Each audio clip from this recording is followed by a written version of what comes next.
প্রিয় শামসুল হকের লেখা নাটকের একটি প্রস্তাবনা, নুরুল দিনের সারা জীবন। নীলাক্ষা আকাশ নীল, হাজার হাজার তারা ওই নীলে অগণিত, আর নিচে গ্রাম গঞ্জ হাট জনপদ, লোকালয় আছে ৬৯,০০০।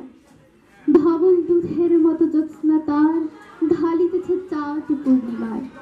নষ্ট ক্ষেত, নষ্ট মাঠ, নদী নষ্ট, বীজ নষ্ট, বড় নষ্ট যখন সংসার, তখন হঠাৎ কেন দেখা দেয় নীলক্ষার নীলে তীব্র শীষ দিয়ে এত বড় চাঁদ? অতি অকস্মাৎ স্তব্ধ তার দেহ ছিঁড়ে কোন ধ্বনি, কোন শব্দ, কিসের প্রপাত? গোল হয়ে আসুন সকলে, ঘন হয়ে আসুন সকলে, আমার মিনতি আজ স্থির হয়ে বসুন সকলে। এই তীব্র স্বচ্ছ পূর্ণিমায় নুরুল দিনের কথা মনে পড়ে যায়।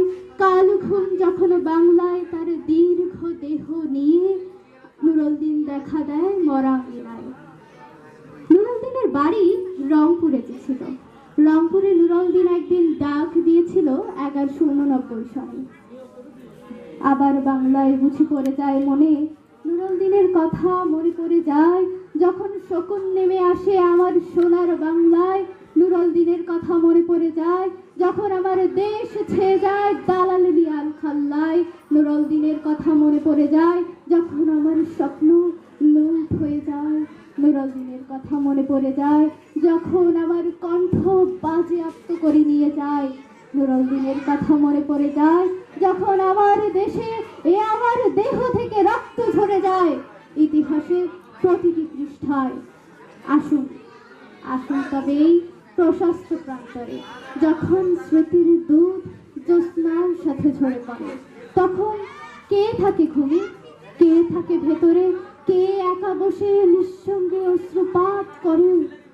সমস্ত নদীর অশ্রু অবশেষে ব্রহ্মপুত্রে মেশে। নুরুল দিনের কথা সারা দেশে পাহাড়ি ঢলের মতো নেমে এসে সমস্ত ভাষায় অভাগা মানুষ যেন জেগে ওঠে আবার আশায় যে আবার নুরুল দিন একদিন আসিবে বাংলায়, আবার নুরুল দিন একদিন ডাক দিবে কাল পূর্ণিমায়। জাগো বাহে